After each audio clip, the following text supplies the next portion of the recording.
అరే మచ్చా, నీకు DCL commands గురించి తెలుసా? హారా, చెప్తా విను. డీసీఎల్ అంటే డేటా కంట్రోల్ లాంగ్వేజ్. ఇందులో గ్రాంట్ అండ్ రివోక్ ఈ రెండు కమాండ్స్ ఉంటాయి. ఈ కమాండ్స్ వచ్చేసి డేటాబేస్లో ఉండే డేటాకి యాక్సెస్ని కంట్రోల్ చేయడానికి యూజ్ చేస్తాం. ఎక్కువ మంది యూజర్స్ ఒకే డేటాబేస్ని యాక్సెస్ చేసినప్పుడు యూజ్ అవుతాయి. ఓకేనా?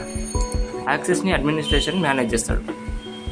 గ్రాంట్ అంటే ఒక యూజర్కి డేటాబేస్ పైన లేదా టేబుల్స్కి ఏవైనా ఆపరేషన్స్ పర్ఫామ్ చేయడానికి పర్మిషన్ ఇవ్వడానికి యూజ్ చేస్తాం ఈ కమాండ్. ఇది యూజ్ చేసి పర్మిషన్ ఇస్తాం ఎవరికైనా. ఓకేనా? నెక్స్ట్ వచ్చేసి రివోక్. రివోక్ అంటే గ్రాంట్కి అపోజిట్గా. అంటే గ్రాంట్ యూజ్ చేసి పర్మిషన్ ఇస్తే రివోక్ యూజ్ చేసి పర్మిషన్ తీసుకుంటాం. ఒక యూజర్కి ఇచ్చిన పర్మిషన్స్ని టర్మినేట్ చేయడానికి యూజ్ చేస్తాం రివోక్ కమాండ్. అంటే ఇక అతను ఏ యాక్షన్స్ కూడా పర్ఫామ్ చేయలేడు. ఈ కమాండ్స్ వల్ల బెనిఫిట్ ఏంటి అంటే సెక్యూరిటీ. మన డేటా అనేది సెక్యూర్గా ఉంచడానికి, పర్మిషన్ అందరికీ ఇవ్వకుండా ఉంచడానికి హెల్ప్ అవుతుంది ఈ కమాండ్స్.